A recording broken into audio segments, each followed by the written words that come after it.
Here on our social platforms, I'm Chief Meteorologist Jason Smith with a look at radar here this evening, and a real active evening with showers and thunderstorms. This is some energy that's being created by a complex of showers and storms that started out over Okaloosa County, prompting a flash flood warning, which is actually still in effect. I know the rain's over with in Okaloosa County, but a lot of times when those flash flood warnings are issued by the National Weather Service, just by the protocol, they go out for an extended period of time. But you see for yourself, Okaloosa County looks better now. This is a 3-hour loop of radar imagery, and very quickly, as this has moved to the west and the southwest about 25 miles an hour, this thunderstorm has moved across all of Escambia County and back down across the panhandle here, and it's now setting up shop in Baldwin County and Mobile. So you could be in Mobile right now, or say somewhere around Spanish Fort or Loxley, and you probably see a real light show going on with a lot of lightning. And of course, we've got some heavier rain coming in too. The last couple of radar images coming in, not quite as impressive as what we had earlier, but it certainly looks like an active evening with some showers and storms. So let's get right to it and do some storm tracking here on our social media platforms. And I want to take a look first at any advisories in the area. So we have a flash flood warning. That's going to stay in effect as more of a technicality through about 10:15 this evening for Okaloosa County. I would imagine that any flash flooding there is starting to wane simply because the rainfall rates were very heavy there, but that was back around 5 p.m. that we saw that issued, so it's been quite a while. Then we have a special marine warning out for Mobile Bay. And that means that we could see some really gusty winds there. And there's also a strong thunderstorm advisory for Baldwin County and Mobile County for this cell that's moving to the southwest at 25 miles an hour. There's a look at it right there, and it's still holding together pretty well. We'll look at the lighting in just a second. This is bearing down on Mobile. So we're seeing this thunderstorm coming down along I-10 and US 31. It's out over the causeway and pressing in towards downtown Mobile. We're also seeing a piece of it that's still fairly sizable in nature up towards Saraland. Loxley getting rocked by a thunderstorm here, and we're also seeing a storm coming through Seminole and Alberta and Lillian, and that's bearing down on Foley. Really, this whole thing is a bit of a line here, and it stretches up into northern Mobile County up near Mount Vernon along Highway 43. It's tracking towards Highway 45. So let's see about this based on that forward speed. I'll put a pause point in here, and we'll do a storm track here based on a 25 mile per hour forward speed. So that's going to move it, I'd say, kind of west-southwest, about like that.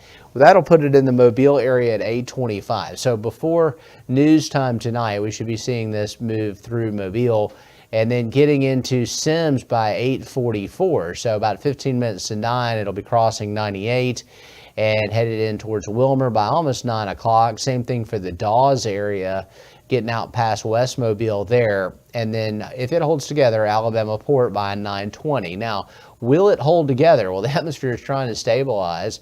And one indication of just how rough the thunderstorm is, what are we seeing as far as a concentration of lightning? Are we seeing fresh lightning strikes? Because once that lightning starts to wane a little bit, that's a sign that the storm's starting to weaken. We are seeing more older strikes. So there's the light blue color and then the darker blue. Those are older strikes.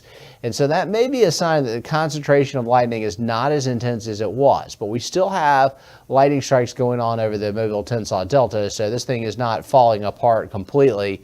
And it does look like it will hold together to bring rain, showers, and thunderstorms into the Mobile area.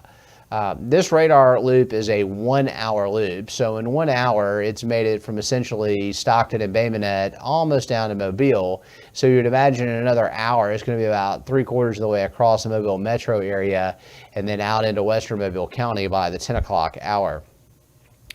Now, there's some other things we're watching besides the storms. We want to talk about the flash flood element a little bit, because we are still technically under a flash flood warning for Okaloosa County until 10:15.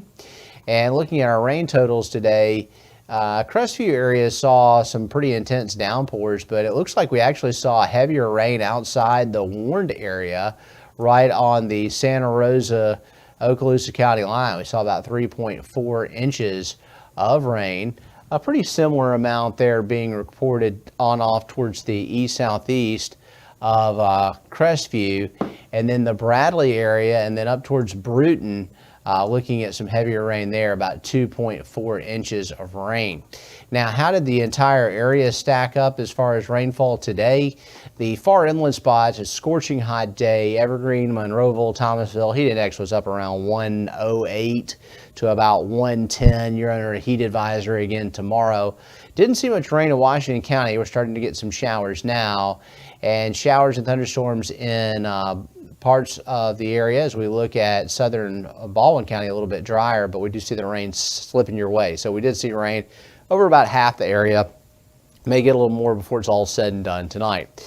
The new player in the forecast as we head through the next couple of days will be a heat advisory, and our criteria at our local National Weather Service office for a heat advisory is actually a higher threshold than a lot of locations in the southeastern region. So it's got to get really just sweltering hot to see a heat advisory issued.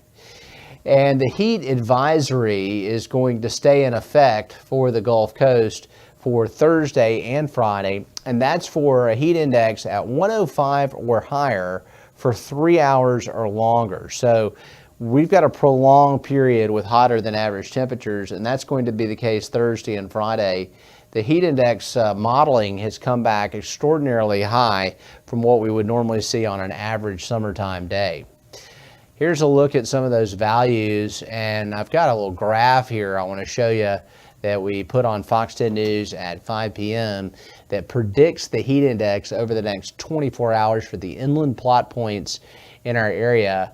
And that is an incredible number right there. So if you combine the humidity, the dew points in the upper 70s, and then you combine that with the abundant sunshine that we expect to see tomorrow with the fewer showers and storms, and then the actual air temperatures, and then you factor in the fact that we're not going to get much wind, that's a sweltering hot day, no doubt about it. And the way you respond is just to stay as hydrated as you can, especially if you're working outside. Take some breaks, take it easy.